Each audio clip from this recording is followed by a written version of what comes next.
एक खातून को अपने पेट में आवाजें सुनाई देती थी। डॉक्टर के पास पहुंची। डॉक्टर ने इब्तदाई तौर पे अल्ट्रासाउंड करके देखा और कहने लगे कि आपकी रिपोर्ट ठीक है, पेट में कुछ नहीं। लेकिन खातून की तसल्ली ना हुई और वक्तन फ़वक्तन उसे अपने पेट से फ्रॉग की आवाज़ सुनाई देती रही। वो डॉक्टर्स के पास जाती रही, डॉक्टर बदलते रहे, टेस्ट बदलते रहे, तमाम टेस्ट क्लियर थे, लेकिन खातून को आवाज़ फिर भी सुनाई दे रही थी। डॉक्टर्स भी तंग आ चुके थे। डॉक्टर्स ने बिलाखिर ये डिसाइड किया कि इन खातून को इस तकलीफ से निकालने के लिए ये किया जाए कि एक ऐसा ऑपरेशन किया जाए जो कि फर्जी ऑपरेशन हो।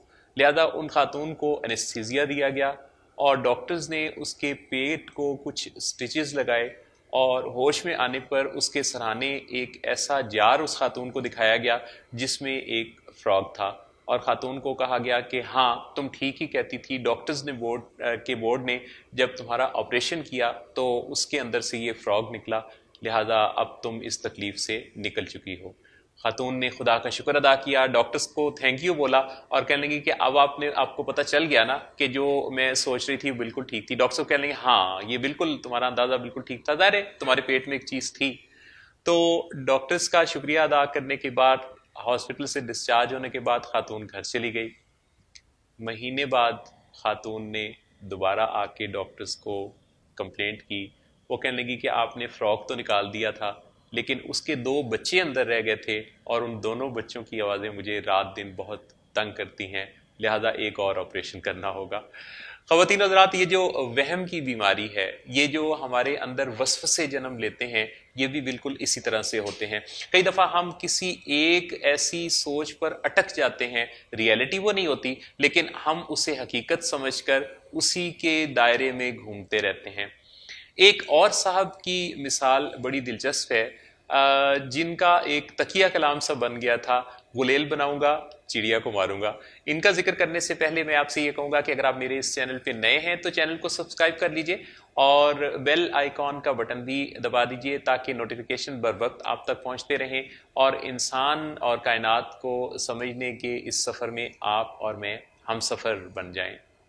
ये जो साहब थे, ये अपने घर वालों से बार बार कहते, गुलेल बनाऊंगा, चिड़िया को मारूंगा। ये वाकया मेरे दोस्त, बहुत अच्छे दोस्त कासिम अली शाह ने सुनाया।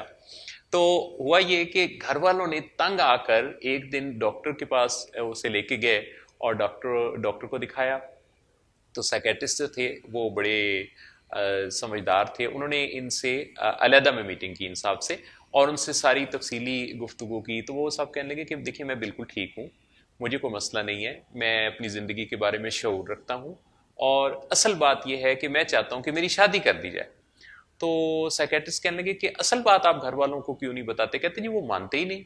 तो साइकेट्रिस्ट कहने लगे अच्छा, तो शादी असल बात थी, तो अच्छा फिर क्या प्लान है, मतलब शादी होगी तो फिर क्या होगा? कहते जी डॉक्टर साहब, मैं बड़ी अच्छी ज़िंदगी गुजारूंगा, बहुत अच्छे तरीके से आगे बढ़ रहा हूँगा, फिर अल्लाह ताला मुझे औलाद भी देगा, फिर मेरे बच्चे भी होंगे।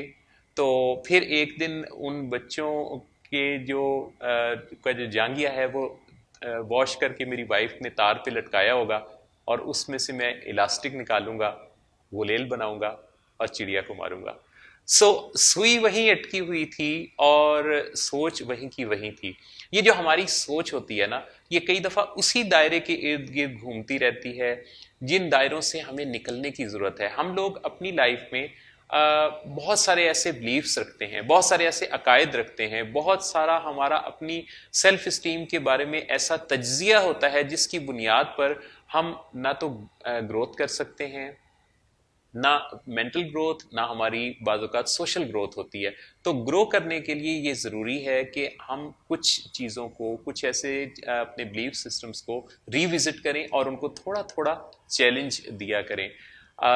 आज की इस वीडियो में आप मुख्तलिफ जो वाक़यात सुन रहे हैं, उसी में एक वाक़े पर आज की मैं गुफ्तगू ख़त्म करूँगा। ये बड़ा दिलचस्प वाक़या है और इसको अगर आप इन वाक़यात को याद रखें तो आपको अपना जायज़ा लेने में काफ़ी आसानी हो जाएगी। एक साहब को वहम हो गया कि वो इंसान नहीं है, वो बाजरे का दाना है और वो डर के मारे घर से नहीं निकलते थे। अब घर में ही बैठे हुए हैं, घर वाले भी बड़े परेशान हैं क्योंकि वो बार बार अपने आप को बाजरे का दाना कहते थे। घर वाले उन्हें काफ़ी कन्विंस करके एक साइकोथेरेपिस्ट के पास ले गए सेशंस चलना शुरू हुए, 6 माह तक सेशंस चले और बिल आखिर ये मसला हल हो गया। उन साहब का आखिरी दिन था काउंसलिंग का और अब उन्हें यकीन हो चुका था कि वो बाजरे का दाना नहीं है, क्योंकि वो इस वहम की वजह से बहुत ज़्यादा दुश्वारी गुजार चुके थे। घर से इस वजह से नहीं निकलते थे कि उन्हें कहीं कोई मुर्गियाँ चुग ना जाएं, तो थेरेपिस्ट ने उन्हें यकीन दिला दिया था कि वो बाजरे का दाना नहीं है। डॉक्टर के पास उस दिन मिठाई भी लाए थे, डॉक्टर को मिठाई दी और शुक्रिया अदा किया और साइकोथेरेपिस्ट ने उसे बहुत सारी विशेस दी और रवाना किया। कमरे से बाहर निकले ही थे कि वापस कमरे पर दस्तक दी, अंदर आए तो साइकोथेरेपिस्ट ने पूछा क्या हुआ, वापस कैसे आना हुआ। वो कहने लगा डॉक्टर साहब मसला हो गया, बाहर मुर्गियां घूम रही हैं। तो साइकोथेरेपिस्ट कहने लगा कि तुम्हें इसमें फिक्र वाली क्या बात है, तुम क्यों परेशान हो रहे हो। कहने लगे जी वो आपने मेरा तो वहम दूर कर दिया है कि मैं बाजरे का दाना नहीं हूँ, लेकिन मुर्गियों को तो नहीं पता ना, वो तो अभी भी यही समझती होंगी कि मैं बाजरे का दाना हूँ, तो अगर वो मुझे चुग गई तो ख़वातीनो हज़रात, हमारी ज़िंदगी में भी बिल्कुल ऐसा ही होता है कि हम किसी एक पैराडाइम के ग़ुलाम बन जाते हैं, किसी एक नज़रिए के ग़ुलाम हुए रहते हैं और उसको चेंज करने के बारे में न सोचते हैं, ना किसी को सोचने देते हैं, ना किसी को इख्तियार देते हैं। अपने आप को दूसरों की नज़र से देखते रहने की भी बहुत दफ़ा ज़रूरत होती है। सोसाइटी में, लोगों में, हमारे मिलने जुलने वालों में बहुत सारे ऐसे लोग जो बहुत हेल्दी माइंड रखते हैं, उनके साथ मिलते मिलाते रहना, उनसे बातें करते रहना और कभी कभी उनकी नज़रों से इस तरीके से गुजरना कि आपकी जो साइकी है उसको ज़रा इवेल्युएशन का मौका मिले, ये बड़ा ज़रूरी है।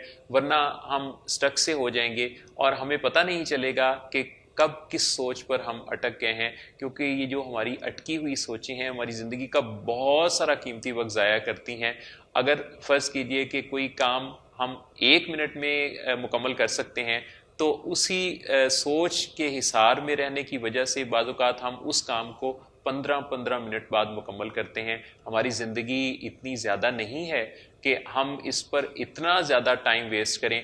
अपने टाइम को बचाइए, अपनी सोचों को बचाइए और सोचों को ऐसी गैर ज़रूरी थॉट्स पे इंगेज ना होने दीजिए जो हमारा और दूसरों का बहुत सारा कीमती वक्त ज़ाया करे।